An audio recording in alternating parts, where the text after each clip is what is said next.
3, 2, 1.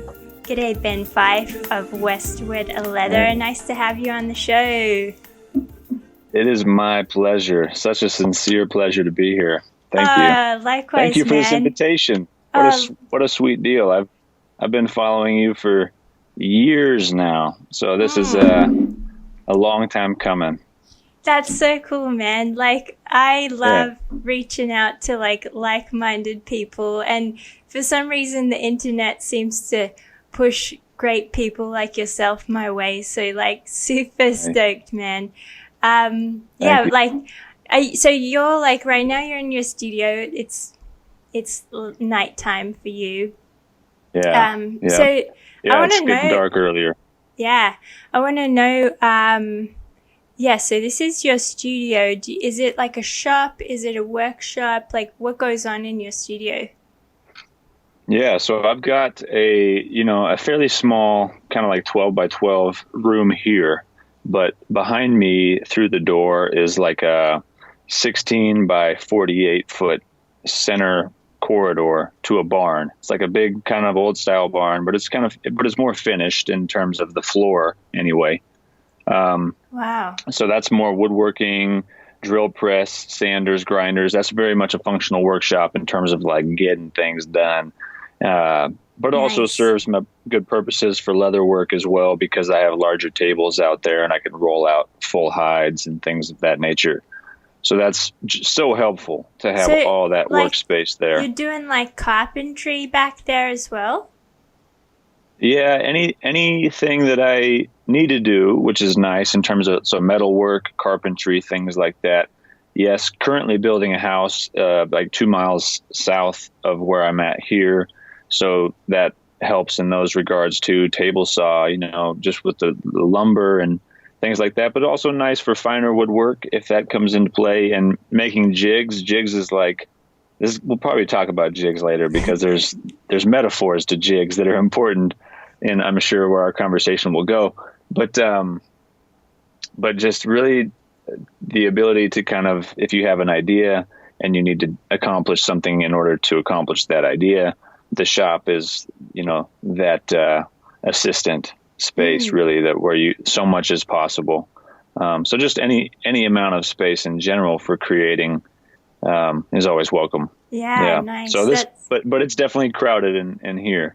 Yeah, I see you have a lot of vintage in the background. I'm kind of eyeing off things in the back. Yeah.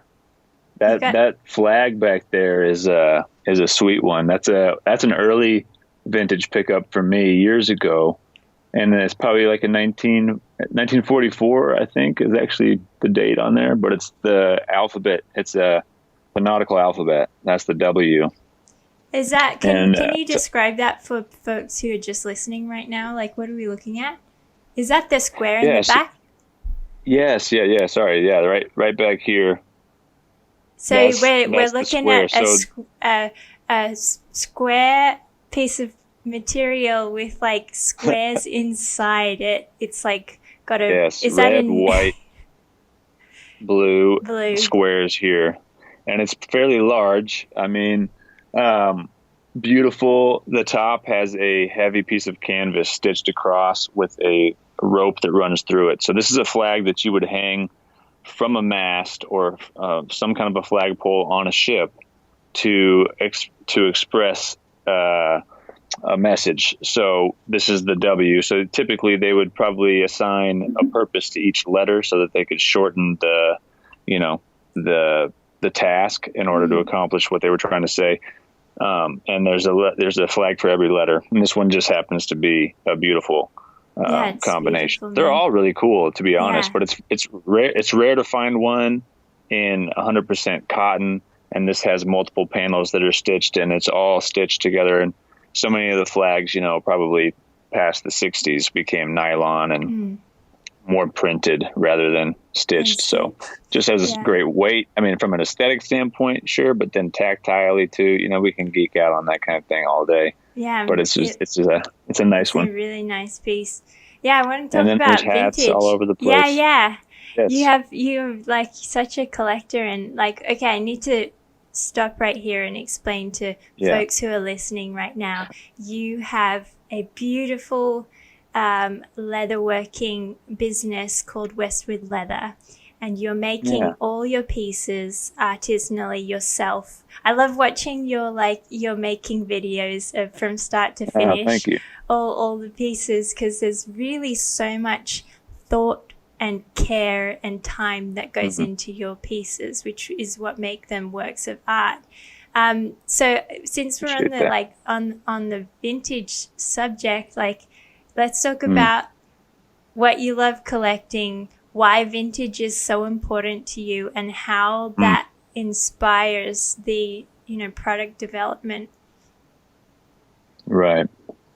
Yeah, that's such a man. I think if you're not into vintage, it might be hard to understand how nuanced of a question that is, because I feel like the evolution of vintage hunters as people happens when they're very young, and it's inexplicable when you're that age because you don't really know why you treasure a certain thing, because we all treasure things as children, I'm sure, but I think being fascinated with anything old, well beyond your years old when you're very young, is an early sign that you're hooked, and it's going to be that way forever.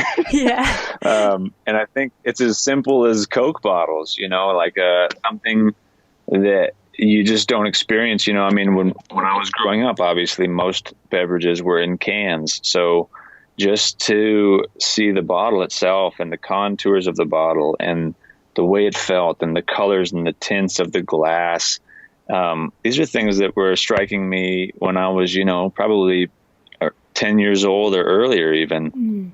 There was just a fascination there. And I think it was always looking at something like that was always coupled with, gosh, who bought this? Yeah. And, where did this one, and why was this, how did this feel to drink out of this thing? It must have been interesting. And what did you do with it when you were why is it still here? Why is it, funny, why is it not? I grew up with glass Coke bottles because I grew up in Thailand.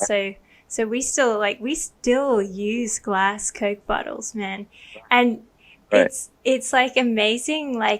It's how consuming should be, because you have the glass Coke delivery at the shops or at the noodle shops, and then at the end of every day, the person comes and picks them up, takes them to the Coke spot, and then they rinse them they refill, and that happens every day. But so you in America, you did not grow up with glass soda bottles. No, bottles, I think, went out of fashion, or whatever you want to call them, or call it, in probably the 70s, around, who knows, maybe early 80s. Yeah. And, they came back again in the 90s at some point as somewhat of a novelty. Probably, if I recall, it was around Christmas time. They were marketing it as kind of because they could use the old Norman Rockwell ads. Again, we're back to vintage. There's a hearkening back to this thing. They were appealing to people that way. And, but I had been to Mexico a couple times through high school, and they were doing the same with the Coke bottles and rinsing them. And I remember it being striking then, but I remember when I was growing up, garage sailing and seeing, from 1905 to 1920, a completely different bottle, a different colored glass, a different shape. And so it's a tough example to use, because it is interesting that every other country has a better perception of that and it appeals to a totally different category of conversation, even because they're reusing, they're recycling that. And it's so much more, there's so much more wisdom in that. So kind of a tough example to use for the appreciation for vintage, but it definitely was things like that, finding things at garage sales and whatnot. And a lot of it, I grew up, my dad was in the military in Vietnam. So a lot of that was vintage military, which I'm sure you can appreciate because of a lot of the inspiration I see you acquiring. So there was definitely a fair amount of World War II, and a lot of it's the story, to be honest. I mean, if we're going to just shorten it down, it's the story. It's the story behind it, and what it tells you about a whole time. So there's something about that, and I mean, if in terms of answering how it influences my work, that's really just it. It's all of the vintage and the photographs and just the essence, to some degree, of so many different times, of different people, of different cultures and challenges that were faced. That kind of keeps fueling me in terms of creating, and because it's of the same mindset. There's the need and necessity, same thing, I guess, to overcome challenges in these earlier times with less conveniences, and that ingenuity and creativity that I see that comes along with the functionality was always very fascinating to me. And I think that pushes me to work with my hands on any medium at any point, because of that kind of core human momentum. It's like a curiosity. It's like a yearning for finding the meaning of life. But I totally can relate. Like I've collected stuff my whole life as well. I can relate from a young age. I do agree with you that it's something that starts real young, and it's this curiosity and this kind of like appreciation for random everyday objects that are not, that are not in your context. They're like, they're little time capsules. And I always felt like, I don't know if it's the same for you, but me, like going to high school, learning history, I felt like, the school curriculum really scratched the surface. I didn't really like learn much about the world's history at school or at university. But that I feel like history tells us everything about who we are. But I feel like I went to school in a very like postmodern kind of framework, and that meant that a lot of old traditional values of learning things properly, really going into depth, was kind of thrown out the window, and we were supposed to kind of build who we are as people from nothing with no tools to do that with. So my curiosity and like love for history and collecting stuff really has to do with figuring out who the hell I am and what my purpose is. Yeah. Well said. So true. Yeah, That's great. Totally, I see where you're coming from, and I totally relate. I also think that collecting vintage pieces as a designer and as someone, who can cut patterns, I think vintage teaches me a lot about making patterns, really good patterns. But it teaches me definitely. It almost is the reverse way that you would learn pattern making at school, formally at school, because you're going from a made piece and you're deconstructing it to figure out why it looks this way and like what the geometry of that piece is. So like, I want to go to, do you agree with that? And like 100%. 100%. But it's even more interesting because you don't always want to take that vintage piece apart. Oh yeah. So you're disassembling it mentally and trying to figure out tolerances and everything else without harming the original. Oh yeah. And there's a whole new level of having to work around all that mentally. Yeah, for sure. Do you so you obviously make your own patterns, and your designs are completely your brain juice, pure brain juice, brain juice. Like, are you self-taught? Right. Like, how did this all come together of making beautiful leather pieces?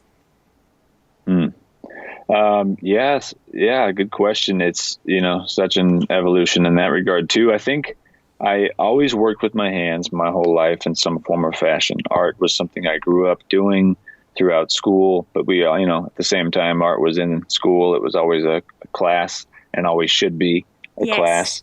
Let's keep it that way. So there was always that. And to be honest, I was actually pulled out of class in the second grade. Me and a buddy, we talk about this between each other a lot, while during reading hour or whatever it was, the teacher would pull us out of class and let us draw because they saw a talent there and they wanted to nurture that, which I completely respect. How cool for a teacher to do that at that progressive age. So, I mean, the fact that as a second grader, I remember that and my buddy does, and we talk about that is impactful. So that was very cool. Teachers, awesome. Do that. So it was, at some point in some form or fashion, I think I'm always going to be destined to be working with my hands. And I was very interested in vintage as well, but also I was camping a lot growing up and outdoors a lot. And really, along with appreciation for vintage, the function of it was really something that like grabbed at me, because the function of a lot of these old things that we find is so much better. The fact that they're even still around is a testament right there, but they just are designed in a way that's so brilliant. And it speaks to the fact that it was being made by someone who understood the materials more than people perhaps do now, because the connection was more from life, and experience, perhaps. I don't know. But I feel like the stakes were higher because, from raw material to finished product, so much time goes into that. And, people didn't just throw things away the way that we do now. So higher stakes. Yeah, and the stakes were higher on the user end, too. Like, that item had to function better because life depended on it. You know what I mean? Whether it was physical safety or just acquiring food, the amount of physical labor people did was different, so there's a functionality to the durability of it and the way that it moves that speaks a lot. So I think that those things always had my attention to some form or fashion, which drew me to companies like Filson and at a key time in 2008, I was already I'd been into it since 2003, 2002. I was working in the mountains in California, and I grew up with vintage military stuff camping. So I was already accustomed to those things, but technical gear was hot. It's always hot, 80s, 90s, 2000s, Gore-Tex, etc. But I was working in the mountains, and none of those things were performing the way they should have compared to, say, my vintage Swedish military wool pants. That were just so faithful. So I began looking more for wool, who's making wool now? Who's doing this? Where can I find this? And I discovered Filson in Seattle, and I could not believe it. I grew up in Washington State. I could not believe that I did not know about a company that had been around since the late 1800s making product in-house in Seattle. I just was blown away. And their core line at that point in time was very simple and incredibly pure and full of Mackinaw wool. And I remember I was telling myself then, I was just like, I want to work for this company. And I was very much into axes and quality knives and things that worked in the woods, because those were places that I existed and I felt at home. So I was buying, traditional wood tools and things like that, and paying attention to those things. And that brought me in a roundabout way back to Seattle. I was doing many different jobs. And when I was in Seattle, I was like, well, in my off time, I would love to work at Filson. So long story short, and Filson's even still down the road a ways, I ended up helping to open a kind of a boutique men's retail experience in Seattle called the Field House. And it was focused really on, it was 2008, and it was very much heritage goods. So we had LVC when they first started back up again, and we carried double RL, and we carried PF Lyers and Fjallraven, and it just kept going. The list goes on. And we also carried farm fresh eggs and milk and Sierra Trudon candles. And it was just in Pendleton, Filson, all these different experiences and companies with heritage.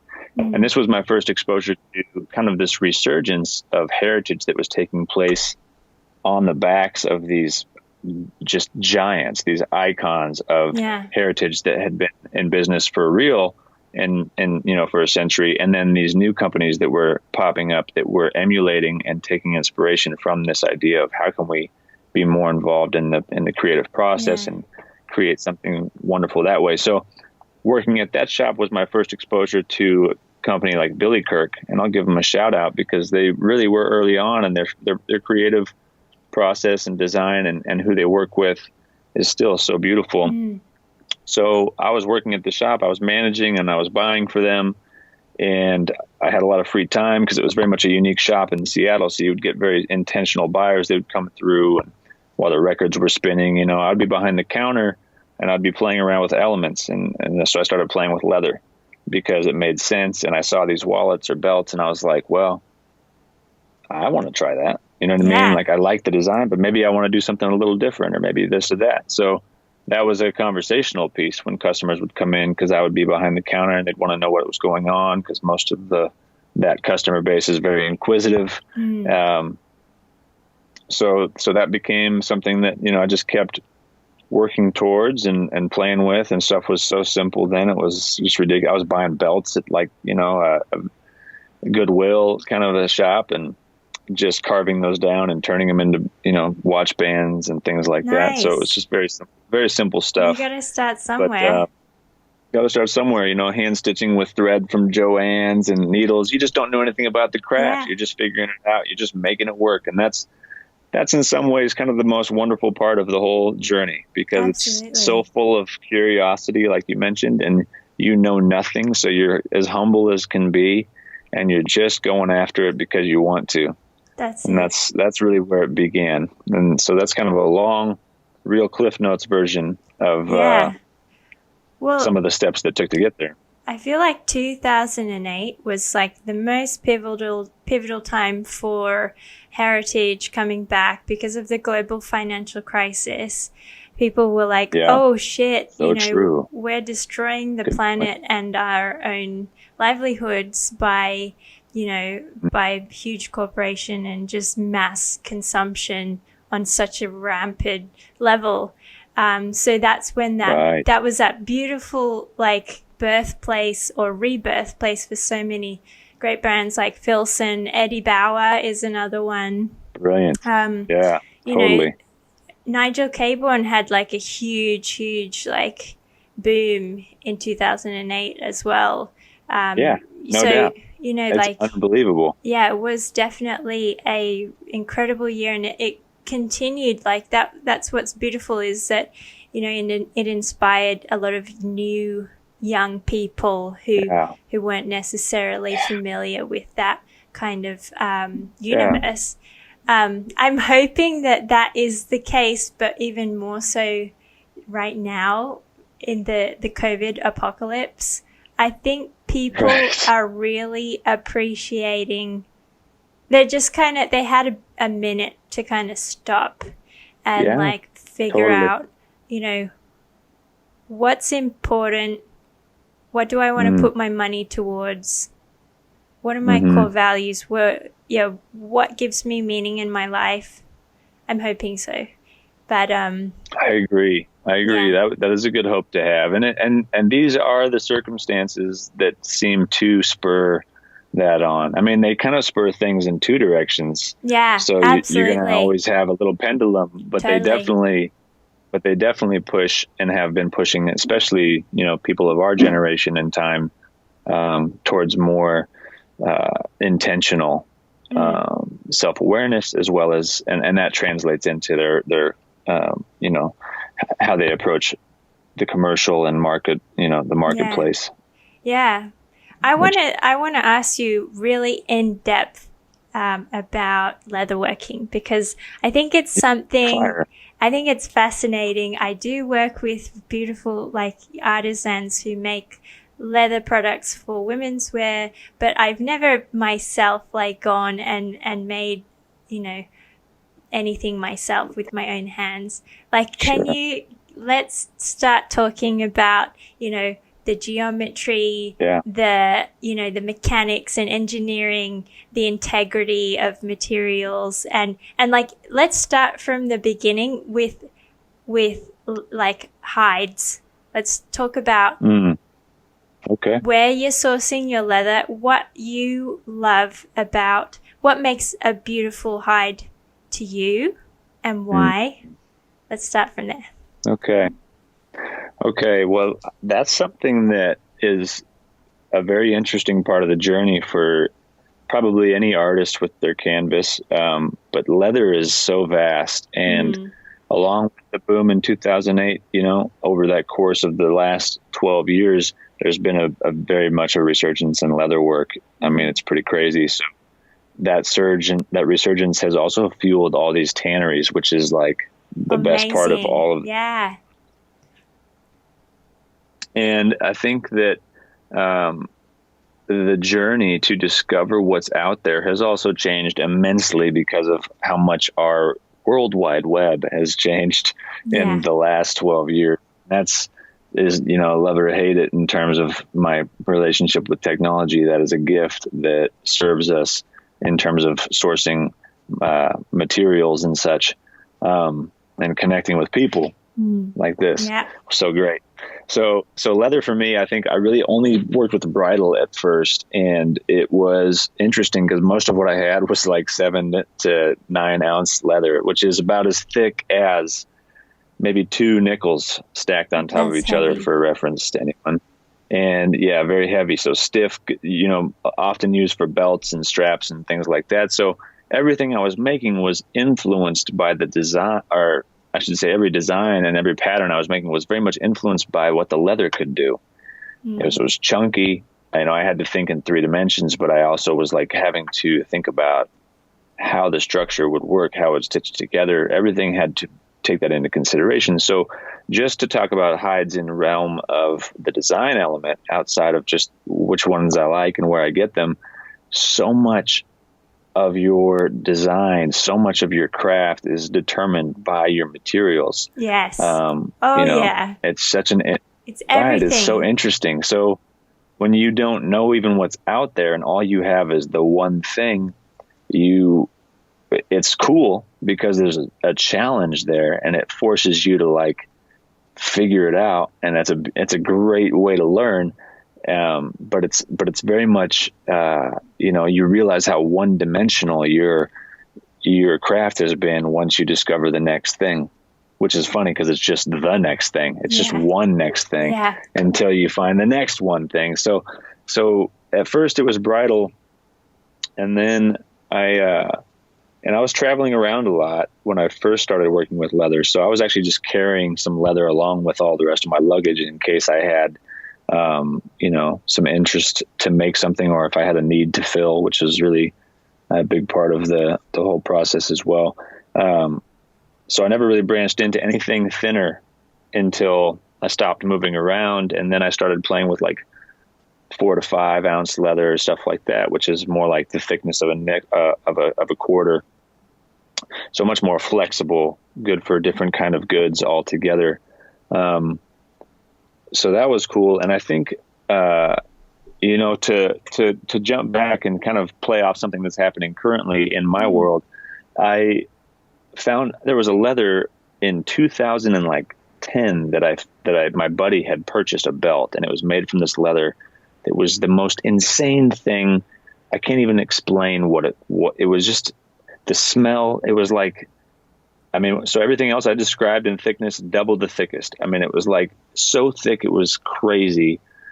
And it was something different. It was just something different. So that was my first experience with a leather where I was like, there's other things out here in the world I don't even know about. I don't know how to find them. If it was a food, if that piece of leather was food, how would you describe it? It was like the top steak. It was like the thickest, best steak you're going to get, aged. And it was aged in like whatever the perfect way it should be prepared, right? Salted, aged, everything just right. So that was the grail. That was like the grail leather for me at that point because of my background too. I need to clarify that because it's independent. It's not just the leather itself. It's the fact that most of what I did, camping, outdoors, military vintage, like all these things, this like very functional, durable stuff. This leather was like the icon of those categories. So that became in the back of my mind for the next like 10 years, kind of the albatross of like, I'm never going to find this stuff. I don't even know what to look for. How do you find this? But it was also, but it was my first exposure to, there is so many things out here. What do I got? What's going on? And if you're from the States and if you got into this stuff in 2008, and if you've been in the business at all, you know that Horween out of Chicago became like, had a huge resurgence, huge. I mean, and they were really leading the pack in terms of leather production and leather demand, and still are in many ways because of the Chrome XL that they produce. So that's typically, I think, what, for the past decade, that has been like the first leather that people have pursued to discover leathercraft. They've worked with something else, scraps or whatever, and then they're like, I got to try Horween Chrome XL. So Chrome XL is a very wonderful leather. Talk about a good smell. Talk about a good hand feel. Talk about a good flesh side. And there's so many things, folks, to talk about here because leather comes in so many different finishes, not only on the surface that you typically see when you buy a product, but also on the flesh side, which is the reverse side. So Horween is good on both of those sides in such a unique way, and in a very wonderful leather. But next point being that when you work with Horween Chrome XL specifically, because that's what you have seen in a pair of boots or whatnot, you find out very quickly that also it performs specifically towards certain tasks better than others. And that's, I think, a huge moment of revelation as a leather crafter, where you, and any artisan, I'm sure, where you realize that it doesn't matter how much you love a certain thing or how special it is, it's not going to be the best thing for every job. Yeah.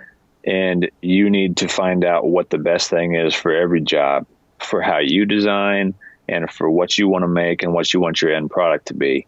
And at that point, your search really starts. Yeah. So because you've had just a couple breadcrumbs up to that point, and then you find out, like, I need to be at the helm here. I need to be in control of what this is. And you start to think about what you want your end product to be even more, because you've made a few things and you've seen what they aren't when they're done as much as what they are. And you start to say, okay, I don't want it like that. I got to do something different.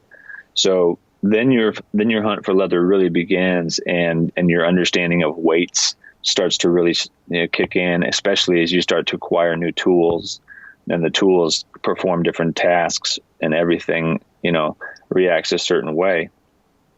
So your education of the material really begins to evolve, and that's when I think you really start to get sucked in. If you haven't turned away at that point, you're like your feet are in and you're going, and you're along now. You're in the current full stream.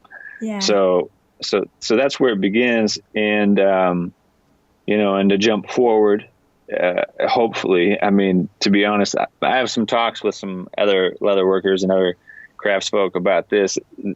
There's something about putting in your time and going through the motions and kind of earning it that's so special to, I think, the people that have done that. So when you jump ahead too quick, sometimes it's kind of a cringe. So that's my caveat to the next statement, because jumping ahead many years, when you first get your hands on the very first piece of shell cordovan that you've decided to spend $300 on for a piece this big, I mean, that's crazy. Then you've reached a whole new level of holy shit. Are you ready for that? Yeah. Are you ready? Totally. And where every cut is worth money and you have no room for error. Yeah. These are moments of of beautiful appreciation to another level of the material and what it took to make it and the people behind it. So with every step forward you take in your craft, you also take a step into the world of the people who are preparing what you get. Yeah. And I think that is a wonderful moment of revelation as well, that creates a respect across the field. Yeah, I think every designer or every craftsperson has the ultimate respect for the producers of their base materials. And it does take that at least 10,000 hours to experience the incredibly diverse universe of like materials and the different functions and uses and aging process of those materials, and what is the best for that, that project that you're working on. Like when you talk about leather, I can completely draw parallels with sourcing fabrics, having a relationship with the people who weave or knit your fabrics, or that factory that do so, their integrity, and also that responsibility that carries through from raw material to end product of how much integrity does my product have, because of all the parts that that make it a great piece. What interests me a lot watching your videos on how you make your pieces is all these small, tiny decisions, like not punching, like I'm not a leather worker, so I don't know the exact terms, but not punching holes in like certain spots of, say, for example, like a spot that you would use to buckle a bag closed, and not punching holes in a certain spot, because the more you use that, the more likely it's gonna, snap and break off eventually. And I've learned that so many times from buying so many vintage bags. Like any vintage bag with leather on it, it's bound to break on you because it's so old, especially at the so true. Where it's been used, like, on the buckle so much. So small, minute decisions that don't affect right now but affect the future. I can see you making them in your whole process, which is really really that's cool. so good. And that's what makes it appreciate special. hearing that. Yeah, really. I appreciate hearing that. Yeah, that for me is one of the reasons I started doing the videos. I like the challenge of it. I like audio visual in general as a medium, but I think I felt, having fielded so many questions from people in real time, that people just would maybe appreciate, and I would also appreciate kind of a window into what it takes to build a certain thing. And specifically choosing to feature items I had never made. So it was a process for everyone involved, and it felt very genuine in that way, because of me actually being in the position to make those decisions that you're speaking of.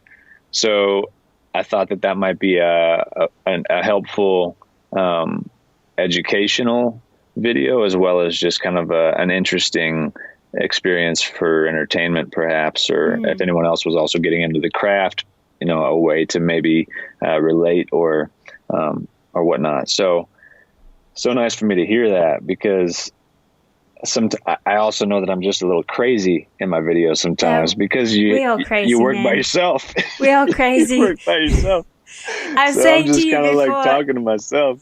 Yeah. I was saying to you before the podcast, like, anyone who's got some creative juju in their brain, we all crazy.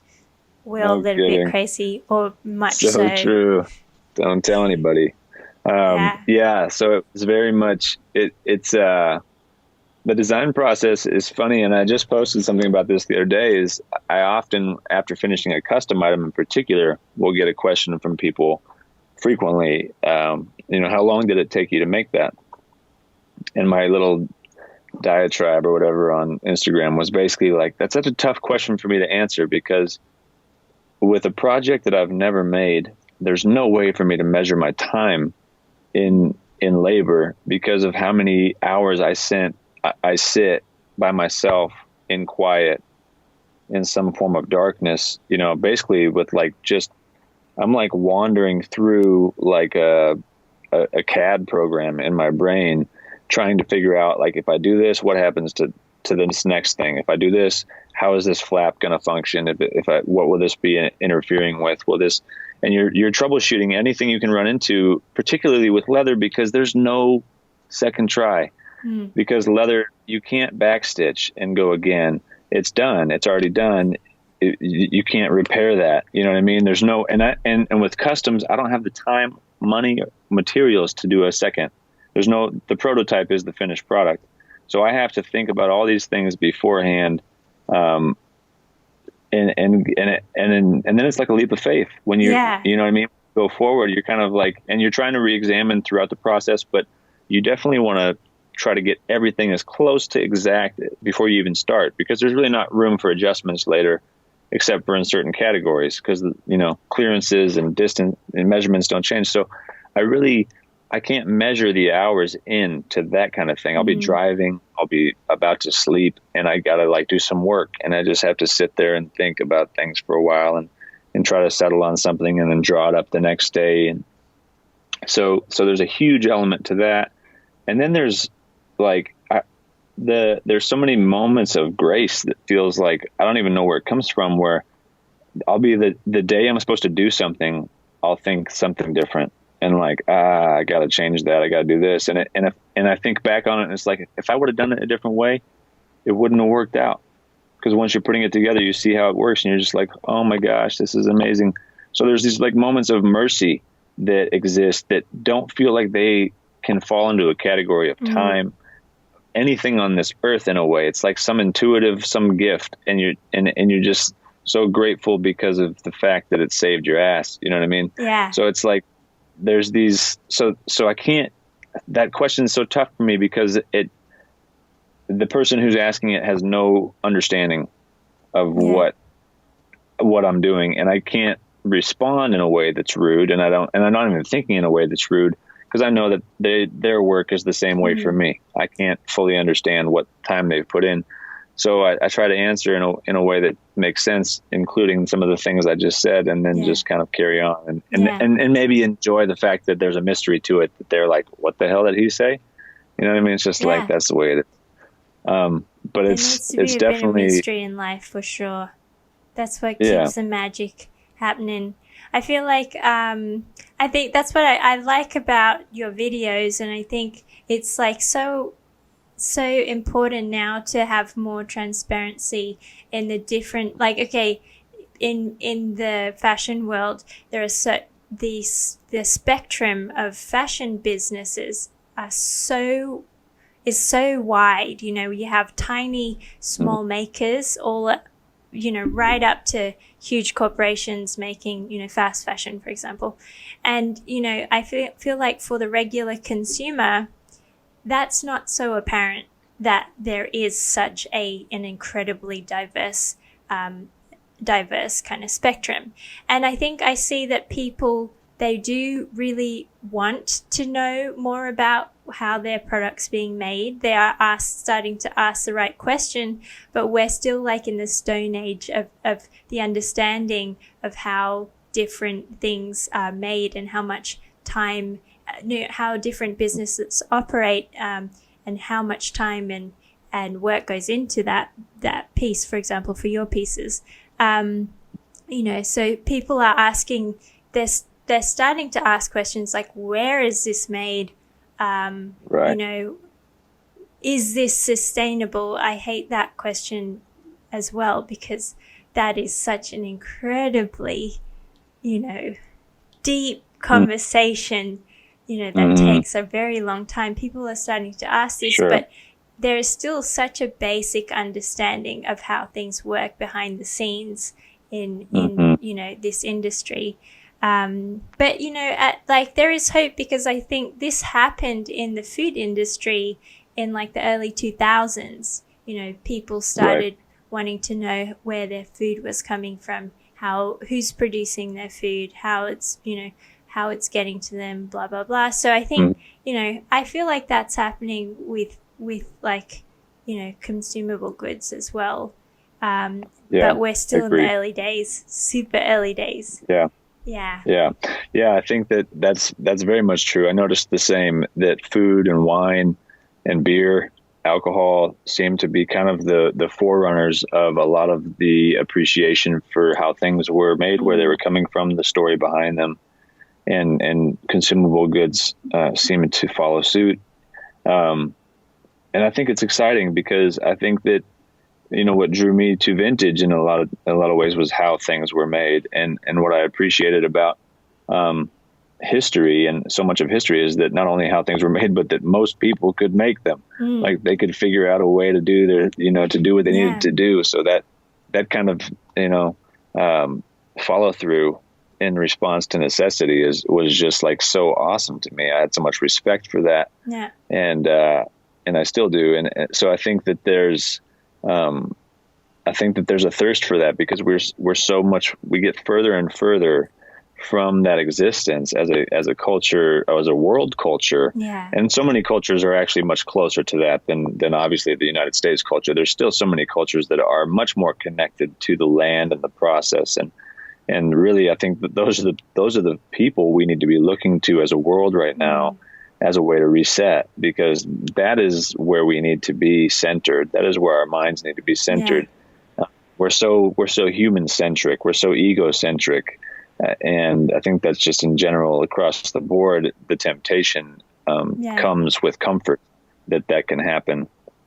So I think that there's that anybody, and that there would be a trend of curiosity into how things are made and wanting to make them yourself, which is also amazing, that we see a lot of now, is so important. And I'm excited about it. And that's where I really enjoy being in this field. Currently, I just feel like I'm part of a renaissance a little bit. And I enjoy throwing my hat in the ring and just being here, to be honest. Yeah, super awesome. Like, I do feel like city culture has made us useless human beings. It's a culture of convenience. And I am shocked. Well, it's not shocking really, because it's so normal now, but most people can't cook. They can't cook to feed themselves if they need to. It's something that's such a, basic thing to me, is like, being able to grow your own food, cook, and, make things that you need, clothes or well, and carpentry. you're big on cooking too, right? I mean, I love cooking. I've seen some of your videos. Like, you're not just an essentials cook. You do good food and traditional cultural food. I'm like a cat with 9 lives. At one point in my life, I went to a technical college, and I finished a course to, a 3-year course to be a chef. I did my work placement, worked in some kitchens, and then I was like, oh, I'm going to go to art school now. So like, I still love cooking. I learned like French cookery, which has such a beautiful history and so many methods of cooking. Yeah, just a little bit. But I still, that's something that, I'm interested in so many things. I want to pursue so many things, but you can still pursue all these things as your passion. You don't have to life is long. We can do a lot of stuff, and we should continue to develop and grow and learn and like hone our skills back to being useless people. I think the zombie apocalypse has kind of shown us how useless as a society we kind of are, because we've been so plugged in, man. Plugged in. We still are. It's tough. I think that we need to really pursue balance a lot more, because I pride myself on being able to do the simple things like start a fire, you know what I mean? And there's a lot of people that can't do that, and that's really frightening, because that is the tool. That is the tool.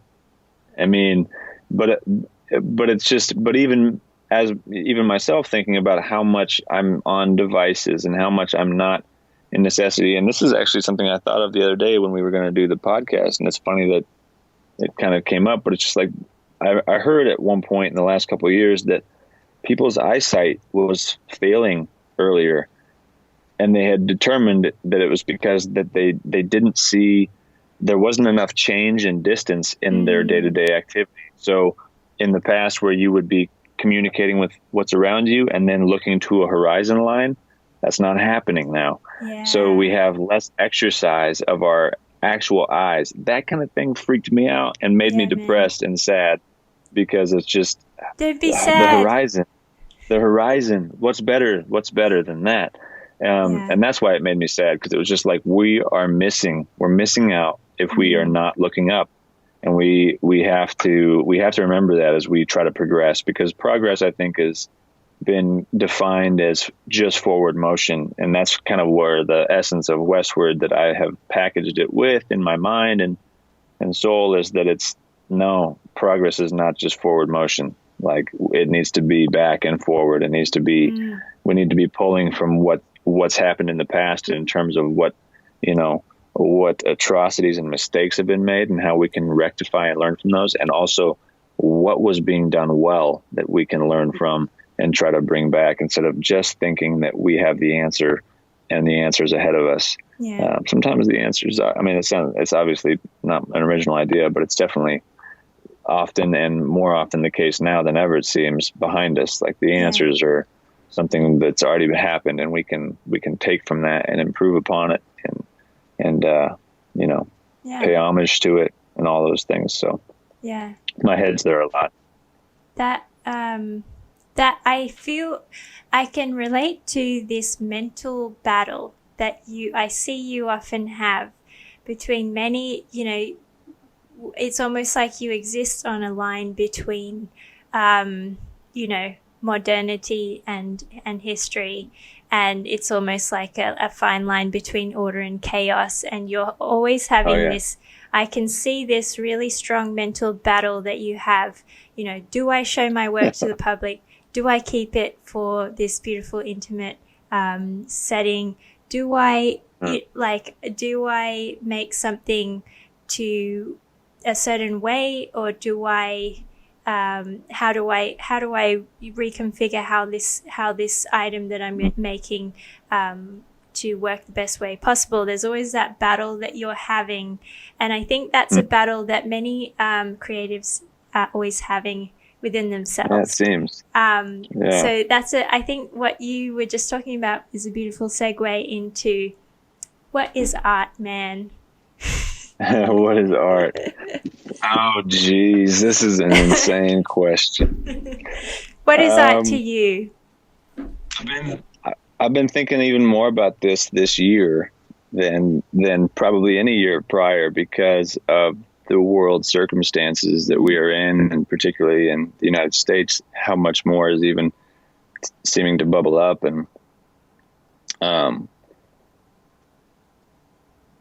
on so many levels, really. So, and so much of throughout history, people that I respect and honestly, people that everybody respects on some levels as well, I talk about art in terms of its relationship to civilization.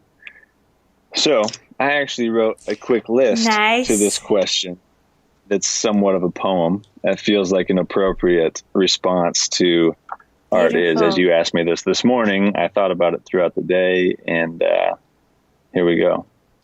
It's called Art Is. Take it away. Art is essential. Yeah.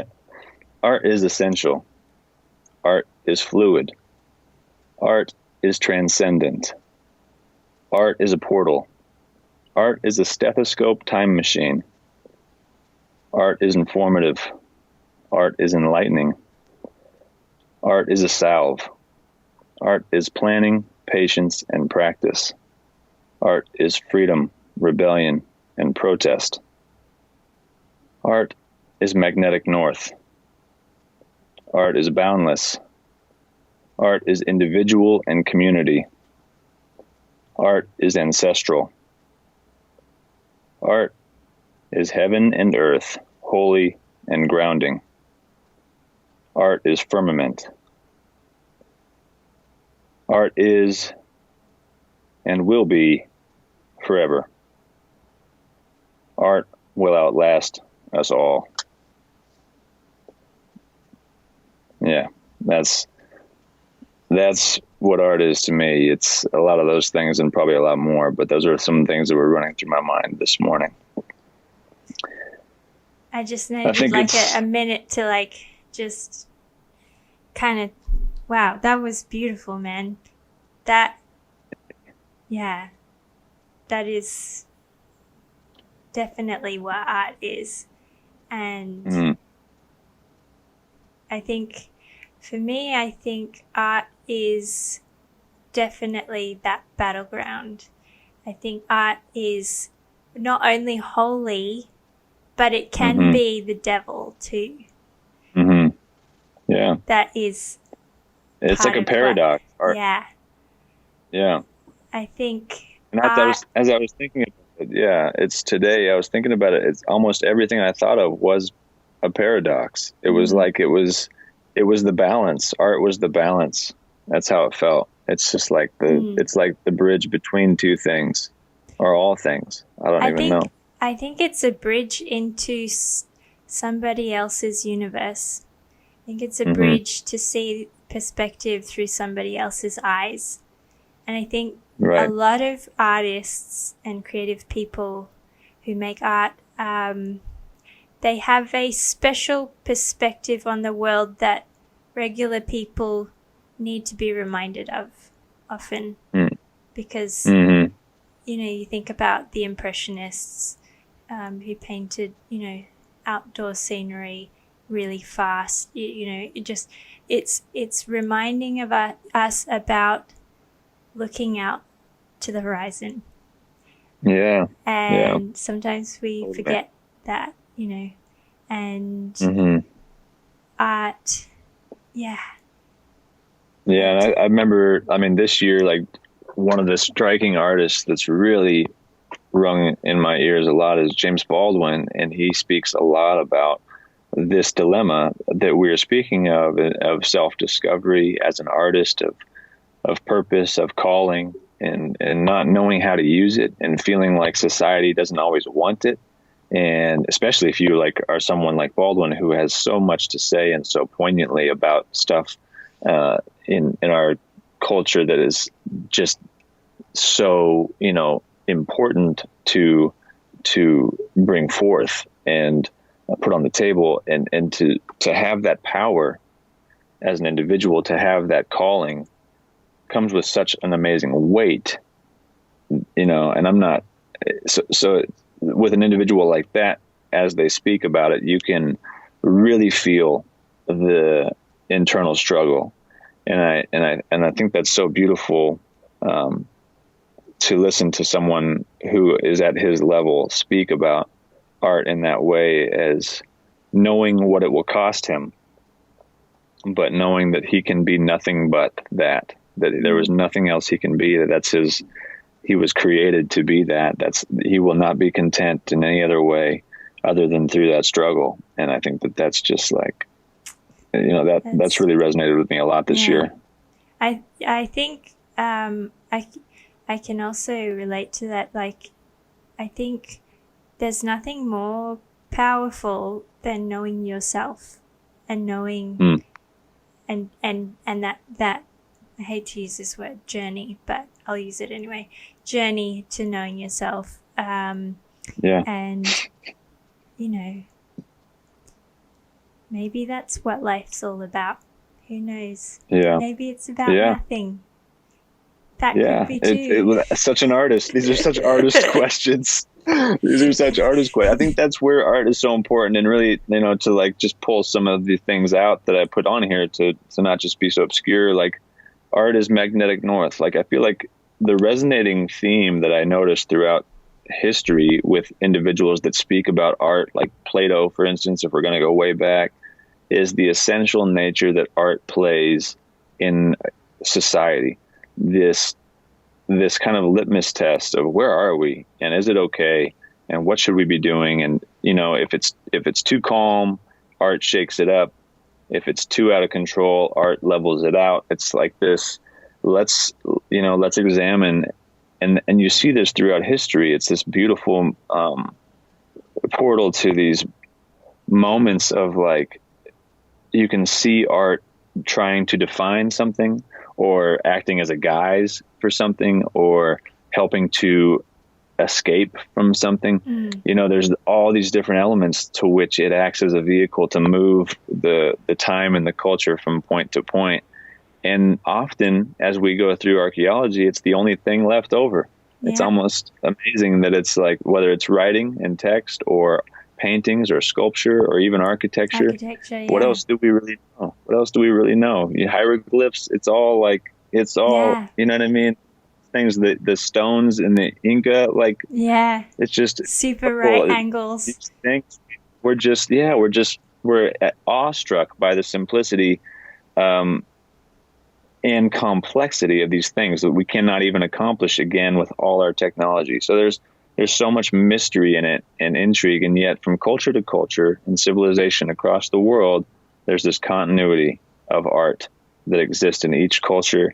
And as I visited the Met, I think the first time in New York, there's don't even, where do we start here? But one of the things that really sticks out to me is going through like the Egyptian,